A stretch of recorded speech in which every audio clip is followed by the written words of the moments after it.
Chapter 52. Terjebak pesona presdir dingin. Waktu berlalu dengan cepat. Selama 3 bulan terakhir hidup keluarga Revalino berubah total. Kehadiran si kembar benar-benar membangkitkan suasana hangat hingga terasa lebih manusiawi. Suara canda tawa yang menggelegar sering terdengar dari mansion. Di saat bersamaan, Akila dibuat uring-uringan mengetahui sisa cutinya hanya tersisa 2 bulan saja. Wanita itu kesal bukan main mengingat Tuan Ronald telah menghubunginya dan meminta Akila bersiap untuk menjalankan misi selepas cuti berakhir.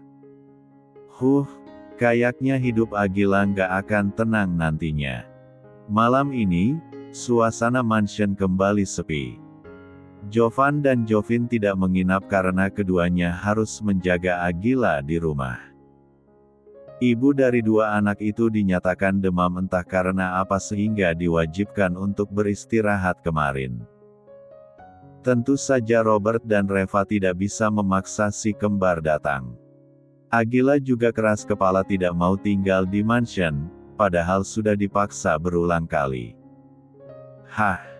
Mami kangen anak-anak, cetus Reva bersandar lemas di sofa ruang tamu. Robert yang duduk di sebelah istrinya turut mengangguk setuju. Situasi mansion tanpa si kembar sangat berbeda auranya. Biasanya ruang tamu itu akan ramai dan dipenuhi mainan milik Jovan dan Jovin yang berserakan. Raihan yang juga ada di sana cuma bisa tersenyum kecil. Ia pun sama rindunya dengan kedua bocah jail itu. Tapi, ya, dia tidak mungkin, kan, memaksa si kembar tinggal di mansion sementara Akila terbaring lemah di rumah sendirian. Omong-omong soal Akila, hubungan Raihan dan Akila ada kemajuan, loh. Bisa dibilang mereka berteman dekat sekarang. Sudah tidak ada kecanggungan sama sekali di antara mereka. Dan, Raihan sangat senang dengan fakta yang satu itu. Usaha dan kesabaran lelaki itu membuahkan hasil yang manis. Tuan. Seorang satpam berlari masuk ke dalam mansion dengan napas terengah-engah. Dilihat dari raut wajahnya, petugas keamanan mansion itu terlihat panik. Ada apa, Pak? Tanya Robert bingung. Di depan. Menunjuk keluar mansion. Di depan ada Nona Akila serta Tuan kecil dan Nona kecil. Tuan besar, sambung satpam itu usai menetralkan napas. Seluruh pasang mata yang mendengar seketika menjadi berbinar. Ketiganya segera bangkit, lanjut berlari cepat keluar mansion. Rasanya tidak sabar untuk menemui si kembar yang katanya suah berada di pekarangan. Sayang. Seru Reva antusias. Ia memeluk Jovan dan Jovin dengan erat. Kalian datang, Grandma kangen banget, Iho, sama kalian. Kedua anak itu hanya diam, tidak menyahut sama sekali. Merasakan ada keanehan pada cucunya, Reva mengurai pelukan.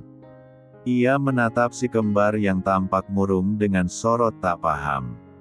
Ada apa dengan cucu tampan dan cantiknya ini?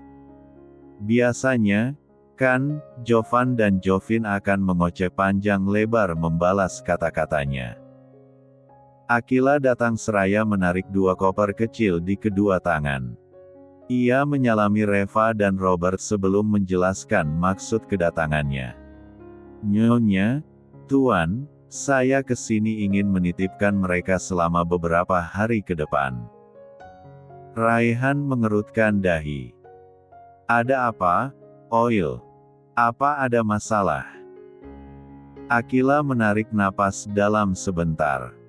Aku harus pergi ke Kanada sekarang juga, Rai.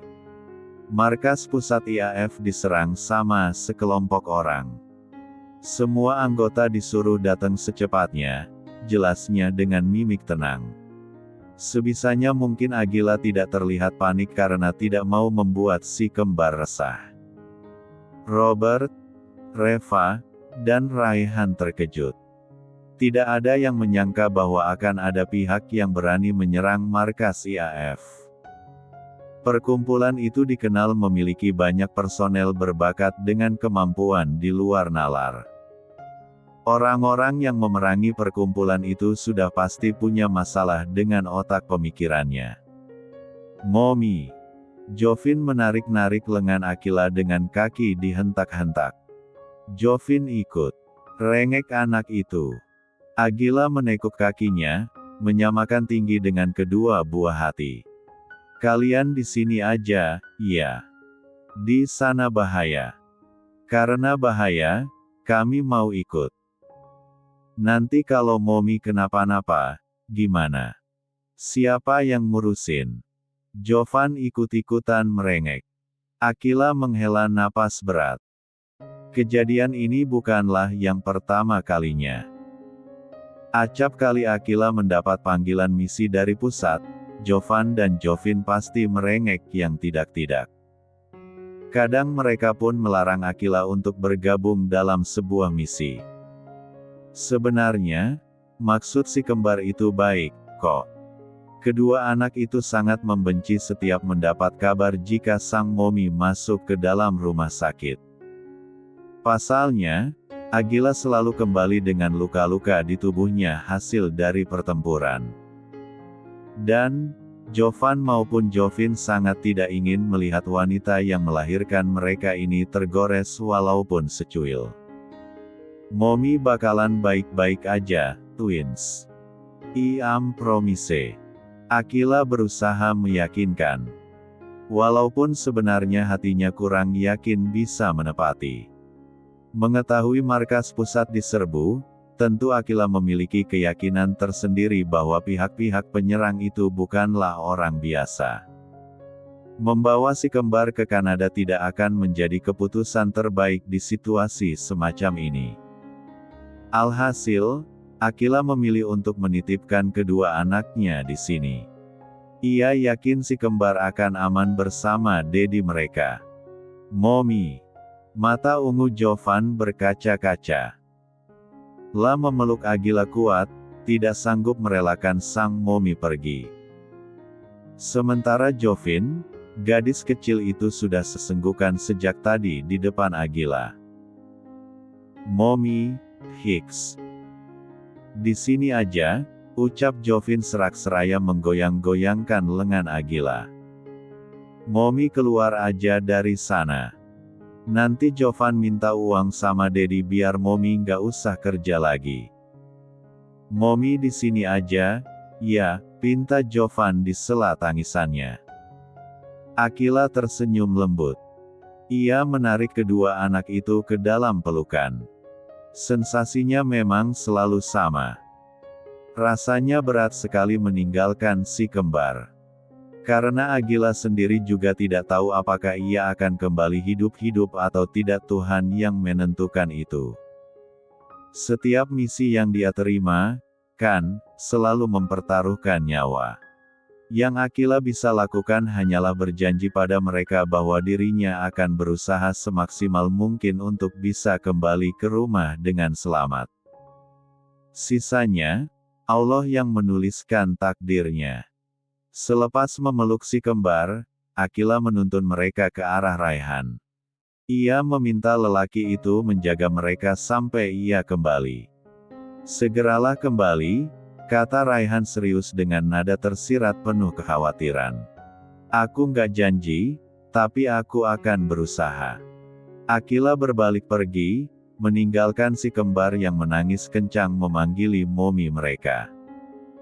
Firasat keduanya sangat tidak nyaman sekarang, seolah menandakan bahwa akan terjadi sesuatu dengan Akila. Padahal, biasanya tidak seperti itu. Akila pergi dengan mobilnya. Jovan sampai memberontak ingin mengejar. Namun, Raihan menahan putranya untuk tetap di tempat. Hatinya ikut tercubit menyaksikan linangan air mata di pipi Jovan. Sementara Jovin juga sama sesenggukannya di pelukan Reva. "Momi pasti baik-baik aja, San," kata Raihan menenangkan Jovan. Perasaan Jovan gak enak, Dedi. Jovan takut Momi kenapa-napa, Hicks. Jovan mau ikut Momi. Raihan terpaksa menggendong Jovan. Ia memberi tepukan penenang di punggung lelaki kecil itu. "Dedi akan minta orang-orang Dedi buat nyusul Momi di sana, oke?" Jovan menatap wajah Raihan serius. "Hicks. Beneran, Dad?" "Iya, Dedi akan telpon orang-orang Dedi sekarang juga." Sekarang Jovan tenang, ya.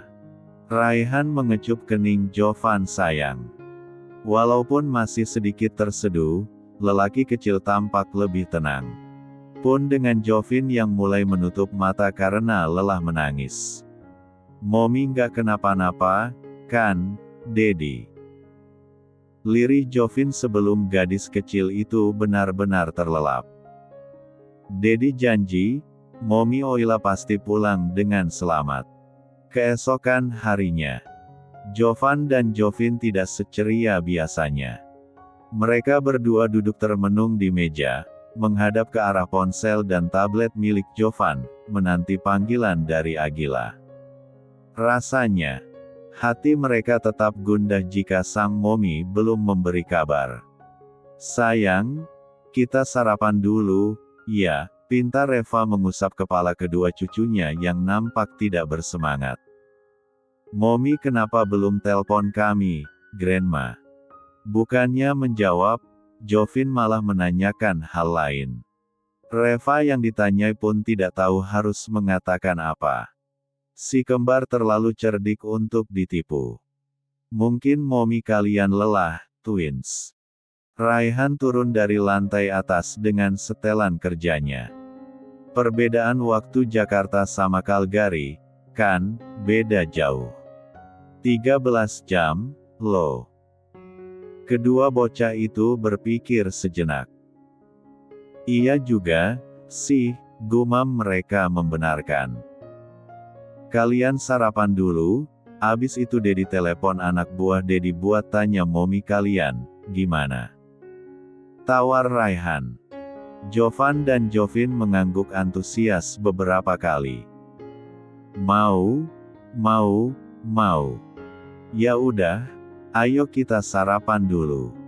Sesi telepon selesai.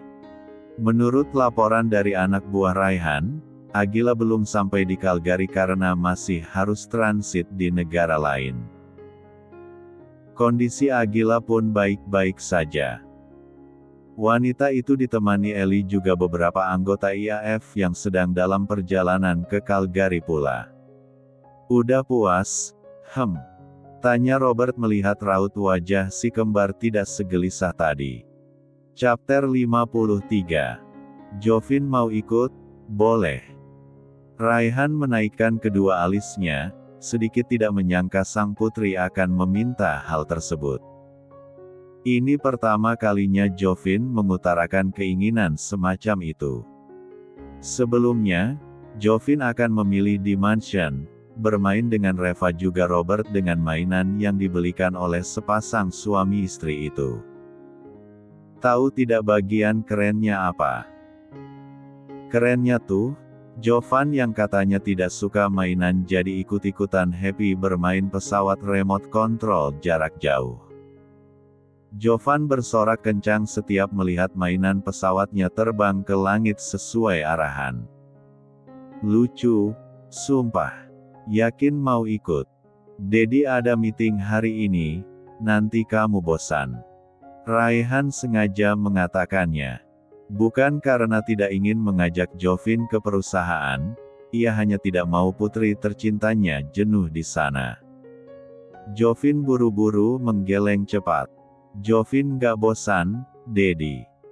Nanti Jovin bawa mainan biar gak bosan. Kalau sudah begini, bagaimana bisa Raihan menolak? Alhasil, ia pun mengizinkan. Jovin memekik antusias. Gadis kecil itu pamit untuk berganti pakaian dan mempersiapkan beberapa barang untuk dibawa. Beberapa daftar mainan plus jajanan sudah terderet di otak jenius gadis kecil itu. "Jovan gimana, Dedi?" Jovan mengukir senyum manis dengan mata mengerjap-ngerjap, gaya puppy eyes andalan yang biasa ia lakukan untuk meluluhkan sang mommy. Hati kecilnya berharap bahwa tindakan sedikit memalukan ini juga bisa memikat hati sang Dedi. Raihan terkekeh menilik cara membujuk putranya yang unik dengan aksen super menggemaskan. Bahkan, Robert dan Reva pun tidak kuasa menahan tawa. Pada akhirnya, kedua anak itu ikut ke perusahaan selepas mendapat izin dari Reva. Walaupun sebenarnya Reva tidak rela, namun ia membiarkannya saja. Jovan dan Jovin terlihat bahagia sekali. Sepertinya, mereka berhasil sedikit melupakan kesedihan pasal Agila. Makanya, Reva tidak tega menghancurkan senyum sejuta watt itu. "Grandma, Grandpa, kami ke kantor Dedi dulu, ya," pinta Jovin meminta izin. Ia juga mencium punggung tangan Reva dengan takzim, kebiasaan kecil yang Ayla tanamkan sejak lama. Reva berlutut. "Iya, sayang. Tapi, nanti kalau bosan, hubungi Grandma, ya. Grandma pasti langsung jemput kalian." Jovin menaruh tangannya di dahi, berlagak hormat ala prajurit.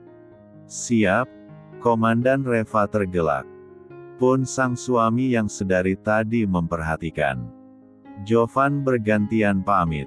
Lelaki kecil memberi kecupan di pipi Reva sebelum benar-benar pergi. Wanita itu sampai tersenyum senang.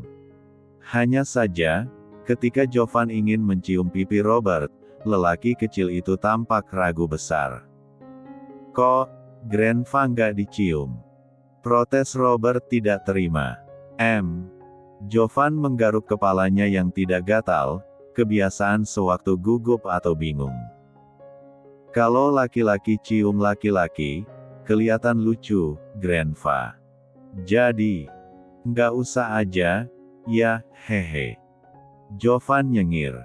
Kemudian lari menyusul Raihan ke dalam mobil, kabur dari Robert yang masih melongo di tempat. Lamunan Robert buyar ketika Raihan membunyikan klakson mobil. Pria parubaya itu menghela napas panjang memirsa mobil itu telah keluar dari pekarangan. Tidak salah juga, sih, penuturan cucunya. Tapi, kan, konsepnya tidak begitu juga. Kamu emang nggak salah, Jovan. Tapi, kamu ini masih kecil. Masa cium Grandpa aja harus lihat gender? Gerutu Robert kesal karena tidak mendapat kecupan dari cucu tampannya. Mobil yang dikendarai Raihan berhenti tepat di depan pintu utama perusahaan RH Group. Alvin yang sudah bersiap di sana segera membukakan pintu pengemudi. Raihan pun keluar dari mobil. Lelaki itu berlari kecil mengitari mobil guna membukakan pintu untuk princess cantiknya. Pelan-pelan, Raihan benar-benar menjaga Jovin dengan baik. Walaupun awalnya dia sulit percaya karena statusnya tiba-tiba berubah menjadi seorang ayah, sekarang Raihan menjalani kehidupannya dengan sepenuh hati. Ternyata anak adalah hadiah terindah yang Allah berikan padanya. Ya, hadiah. Sesuai perkataan Agila di pesta hari itu, si kembar adalah hadiah dari Tuhan atas kesabarannya selama bertahun-tahun. Rumor dan asumsi mengenai kemandulan itu sukses dipatahkan. Tidak ada lagi yang menggunjing Raihan. Situasinya benar-benar berubah 180% hanya dalam sekejap mata. Jovan keluar dari mobil. Aura kepemimpinan terkeluar dari tubuh kecilnya. Sontak para karyawan yang berjejer hendak menyambut sang presidir menundukkan kepala, tidak berani menatap Jovan yang wibawanya hampir sama seperti Raihan. Selamat datang, Tuan Muda, Tuan Kecil, Nona Kecil, sambut Alvin. Jovin menggerakkan jari telunjuknya ke kanan dan ke kiri. No, enggak boleh Nona Kecil. Tuan Putri, Om Alvin. Ralat Jovin gereget karena Alvin sering sekali melupakan panggilan itu. Maaf, Tuan Putri. Alvin menundukkan kepalanya hormat penuh rasa sesal. Padahal, sebenarnya dia tersenyum dalam hati. Nona kecilnya memang sangat menggemaskan sejak pertemuan pertama perdana. Karena Putri Jovin baik hati dan tidak pendendam, maka kamu Putri maafkan, ucap Jovin dengan gaya ala kerajaan yang sering ditontonnya di film Princess. Para karyawan yang mendengar sampai mengulum bibir, menahan senyum yang ingin terukir. Benar ternyata, putri bos mereka terlampau lucu dan menggemaskan. Raihan masuk ke dalam perusahaan dengan menggandeng tangan mungil Jovan dan Jovin di kedua sisi. Lelaki itu bahkan memperlambat langkah kakinya demi menyamai ayunan kaki kecil kedua anaknya. Soalnya, Raihan terbiasa berjalan cepat dan tegap jika di kantor. Halo, Tante, Om. Pokoknya semua disapa. Jovan dan Jovin tersenyum ramah kepada seluruh karyawan yang ditemuinya. Sesekali keduanya melambai untuk menambah kesan supel pada diri sendiri. Sangat-sangat sukses menarik simpatik. Tiba di ruangan CEO, Jovan dan Jovin berdecak kagum. Interior bilik tersebut sangat keren di mata keduanya.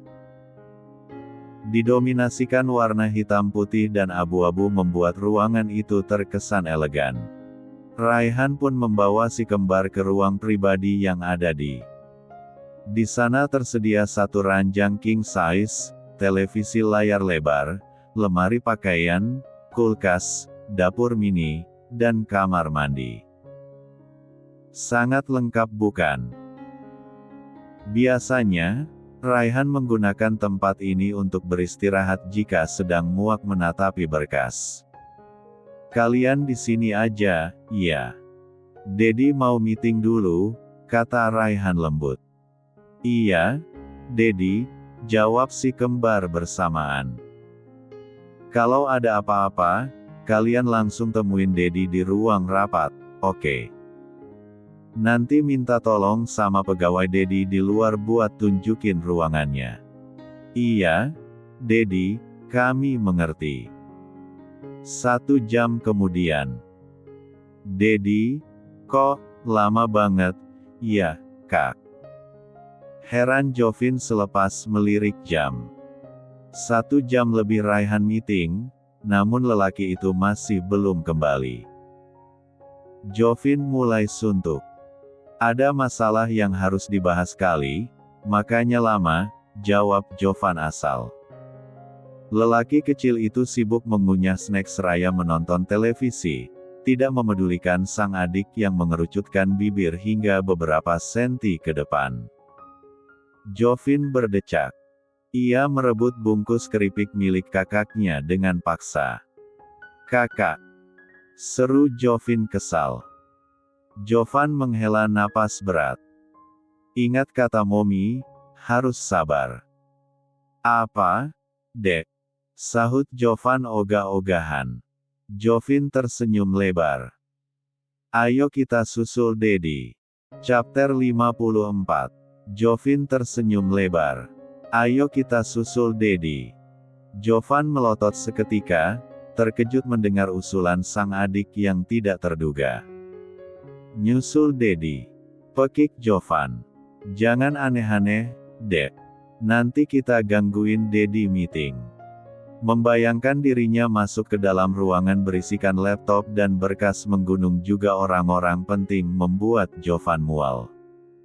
Pasti di sana sangat membosankan bukan? Jovin menggeleng cepat, membantah argumen yang Jovan lontarkan. Kakakku sayang, Dedi nggak akan keganggu sama kita. Malahan, Dedi seneng kalau kita temenin. Kita, kan, anaknya, papar Jovin bangga. Jovan hendak menyahut lagi, namun diurungkan. Ia tidak mau jika Jovin sampai merengek hingga menarik perhatian orang banyak nantinya. Adiknya ini ratu drama kalau kalian tidak tahu. Ya udah, terserah. Pada akhirnya, Jovan pasrah. Lelaki kecil itu diam saja sewaktu Jovin menarik tangannya keluar ruangan. Dengan diantar oleh salah seorang karyawan perusahaan, si kembar tiba di depan ruang rapat. Keduanya berterima kasih kepada karyawati tersebut sebelum menghampiri Alvin yang entah sedang apa tengah berdiri di depan pintu ruang rapat. "Om," panggil Jovin riang. Ia bahkan tanpa sungkan memeluk kaki jenjang Alvin. "Tuan Putri. Tuan Putri di sini." Alvin nampaknya terkejut. Ia sedikit lupa jika kedua majikan kecilnya tengah berada di perusahaan. "Bukannya di dalam lagi meeting, ya, Om?" Alvin mengangguk, membenarkan pertanyaan Jovan. "Terus ngapain Om di luar?" "Om diusir, ya?" tanya Jovan dengan polosnya. Alvin buru-buru menggeleng. "Bukan, Pangeran. Hanya saja, Tuan Muda sedang marah di dalam. Saya diminta untuk mengambil berkas di ruangan." "Dedi marah, Om?" "Marah kenapa?" tanya Jovin penasaran. "Ada karyawan perusahaan yang korupsi, Tuan Putri. Tapi, orang itu tidak mau mengaku," jelas Alvin singkat, namun dengan pilihan kata terbaik agar mudah dipahami oleh anak kecil berumur 6 tahun. Jovan dan Jovin manggut-manggut paham. Keduanya saling melempar pandangan sejenak, lanjut mengukir senyum jahil dengan tampang antusias. Sepertinya, mereka akan mendapat pertunjukan yang keren setelah ini. "Kalau gitu, biar kami yang bantu, Om." Jovin menepuk dada dengan bangga. Alvin kebingungan. "Kami punya ide biar orang itu bisa ngaku tanpa dipaksa, Om." Jovan menyeringai. Ternyata keputusannya datang kemari membawa kesenangan tersendiri untuk otak dan hatinya. Raihan mengepalkan tangan di bawah meja. Sorot matanya begitu tajam mengarah pada seorang pria parubaya yang juga balas menatapnya berani. Pria itu bernama Jaya, orang yang sudah melakukan korupsi di perusahaannya. Berulang kali Raihan menyindir Jaya. Namun, pria itu sama sekali tidak merasa. Entah karena memang tidak peka atau tidak merasa bersalah, Raihan tidak peduli. Sudah tidak tahan dengan tindak tanduk pria itu. Pada akhirnya, Raihan menunjukkan bukti-bukti bahwa telah terjadi korupsi di perusahaan. Tetapi, dia masih belum menyebut nama Jaya. Raihan ingin tahu apa pria itu akan mengaku atau tidak. Tapi, kok, semakin kesini, Raihan makin kesal. Ceklek. Pintu dibuka tanpa diketuk. Baru saja Raihan ingin menyemburkan kata-kata mutiara, namun suaranya tersedot seketika. Senyum dan binar lelaki itu berubah dalam hitungan detik. Raihan turun dari kursi utama dan berlutut, menyambut pelukan kedua anaknya. Ya, Jovan dan Jovinlah yang masuk ke dalam ruang rapat bersama Alvin. Seandainya itu orang lain, sudah pasti Raihan akan memecatnya di tempat. "Dedi," sorak si kembar senang. Sementara itu, karyawan yang berada di ruangan yang sama tercengang. Ini pertama kalinya bagi mereka melihat rupa kedua anak tuan muda mereka. Hampir 1004 mirip. Tidak ada celah sama sekali. Hanya bola mata si kembar saja yang berwarna ungu, unik dan cantik. "Kalian kesini, Tanya Raihan lembut. Jika Jovan dan Jovin senang, para karyawan malah tercekat napasnya. Ini pertama kalinya bagi mereka mendengar alunan nada kalimat yang begitu lembut dari seorang Raihan Albar Revalino. Jovin mengangguk dengan bibir mengerucut. Dedi, sih, lama banget, sungutnya sebal. Raihan terkekeh. Maaf, sayang. Rapatnya belum selesai. Kami mau di sini aja, Dedi. Janji nggak ganggu, kok. Jovan memeluk lengan Raihan manja. Padahal, di tangan Jovan ada sekotak susu coklat. Alhasil, si kembar duduk di kedua sisi Raihan. Mereka duduk diam, memperhatikan jalannya rapat dengan tenang sembari meminum susu kotak. Untungnya, Jovin juga membawa susu kotak strawberry sebagai camilan. Saya tanya sekali lagi, apa ada di antara kalian yang korupsi? Tanya Raihan dengan emosi yang mulai memuncak. Bukan saya, Tuan Muda. Saya juga tidak, Tuan Muda. Suara mereka bersahutan, saling membela diri sendiri karena tidak mau terkena karma. Termasuk Jaya yang masih merasa di atas angin. Pikirnya, Raihan belum tahu siapa pelaku korupsi itu. Makanya, dia bertanya di sini. Ya ampun, Dedi, ada yang korupsi di sini. Pekik Jovin terkejut dengan akting sempurna. Mungkin jika bukan di depan banyak orang, Alvin akan mengacungkan jempol pada tuan putri kecilnya itu. Raihan menghela napas berat. Iya, Gel. Ada yang korupsi di sini. Dedi pusing sekali. Perusahaan Dedi rugi banyak. Ya ampun, Dedi, kenapa harus repot cari-cari? Dedi, kan, bisa panggil Momi.